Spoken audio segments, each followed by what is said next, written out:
আপনাকে তো মিডিয়া আরেকটা জিনিস ফেস করতে হচ্ছে যে বিএনপি অ্যাক্টিং চেয়ারপারসন কবে দেশে আসবেন এই প্রশ্নটি। হ্যাঁ, সো আমি এটা একটু শুনি যে আপনারা আসলে কোনো তথ্য দিতে পারবেন কিনা এখন। এটা একটা প্রশ্ন তো নিশ্চয়ই আছে। এটা শুধুমাত্র জনগণের আমার দলের নেতাকর্মীরাও এই প্রশ্নটি করেন।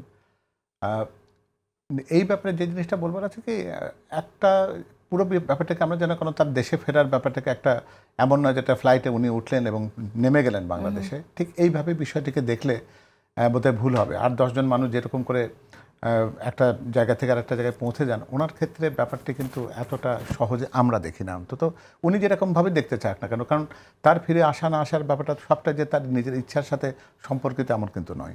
এর সাথে কিন্তু অনেকগুলো বলতে পারেন যে মানে পেশাদার গোষ্ঠীর তাকে সেই সম্মতি দেয়া না দেওয়ার প্রশ্নটি রয়েছে।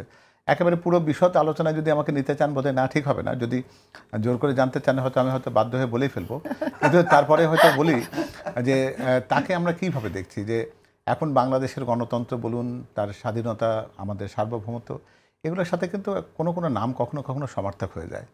আর সেক্ষেত্রে যদি আপনার মনে হয় যে তার থাকা না থাকা, তার বর্তমান এবং অবর্তমানের সাথে সাথে আমাদের গণতন্ত্র বিচ্যুত হতে পারে, সার্বভৌমত্বের প্রশ্নের সম্মুখীন হতে পারে বা ঝুঁকিতে পড়তে পারে, সেক্ষেত্রে তাকে কিন্তু একটা ব্যক্তি হিসেবে দেখবার সুযোগ খুব কম থাকে, বা একটা দলের প্রধান হিসেবে দেখবার সুযোগ কম থাকে।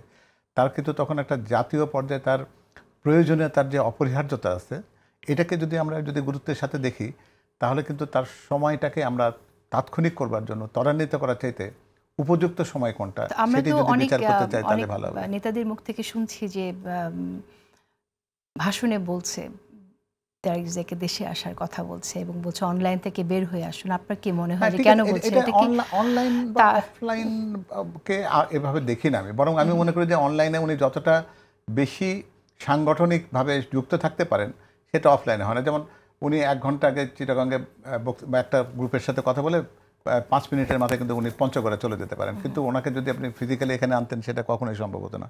একদিনে উনি 5টা 7টা সাংগঠনিক জেলার সাথে কাজ করছেন। উন্নত বিশ্বে বহু মিটিং এটা অনলাইনে হচ্ছে। আপনি যদি জনসভা দিয়ে লক্ষ লক্ষ লোককে হাজির করলেন, ওখানে লক্ষ লক্ষ টাকার ব্যয় হলো, তারপরে উনি গিয়ে 10 মিনিটের একটা বক্তৃতা দিলেন, সে জ্বালাময়ী ভাষণ যেগুলোকে আমরা বলি, তার চাইতে উনি যদি এই তার অ্যাপিয়ারেন্সের মধ্যে তার কথাগুলোকে, ওনার প্রেজেন্সটা কি দলের যারা তৃণমূলের নেতাকর্মী যারা বিপথে যাচ্ছে সেটা থামাতে পারতো কিনা? আরও সেটা পারতো, কিন্তু তার জন্য কি আমরা সাংগঠনিক যে শৃঙ্খলা, যে সমস্ত কার্যক্রম ছিল সেটা কিন্তু কখনো ব্যাহত হয়নি, বা এটা উনি ঝুলিয়ে রাখেনি যে ঠিক আছে আমি ফিরে এসে বিচারটা করব, তারপরে আমি বহিষ্কার করবো, এটা করেননি।